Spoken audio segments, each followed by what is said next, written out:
Tersangka berinisial YM, UD, PS, UB, E, dan H ini adalah 6 dari 10 pelaku dugaan penculikan dan penganiayaan yang menyebabkan korban bernama Kamat Adijaya, warga Desa Sukamaju, Kecamatan Cikakak, Kabupaten Sukabumi, Jawa Barat, meninggal dunia.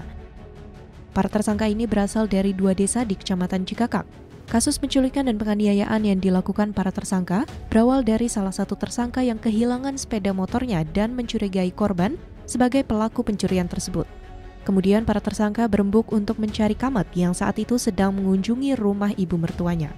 Mengetahui korban ada di rumah orang tua istrinya, tersangka YM, UD, dan PS melakukan penjemputan dan membawa korban ke lokasi berbeda sekitar 7 km dari rumah mertuanya. Para tersangka kemudian menganiaya korban yang kemudian meninggal dunia saat dibawa ke RSUD Pelabuhan Ratu. Personel Satreskrim Polres Sukabumi pun mengembangkan kasus ini dan kurang dari 24 jam, 6 tersangka berhasil ditangkap di tempat berbeda. Bawaan kami selaku aparat penegak hukum, kami himbau kepada warga masyarakat agar tidak melakukan upaya main hakim sendiri kepada orang-orang yang memang diduga telah melakukan pidana, karena memang undang-undang di Indonesia ini mengatur, melarang untuk itu.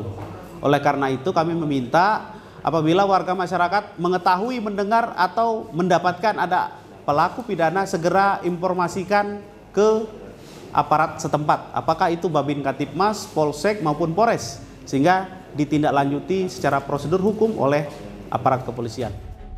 Polisi masih mengejar 4 tersangka lainnya yang melarikan diri. Atas perbuatannya, para tersangka dapat dijerat dengan pasal berlapis, yakni pasal 170 ayat 2 ke 3E KUHP tentang penganiayaan hingga tewas di muka umum dengan ancaman hukuman 12 tahun penjara. Kemudian pasal 351 ayat 3 KUHP tentang penganiayaan hingga menyebabkan korban meninggal yang ancaman hukumannya maksimal 7 tahun penjara.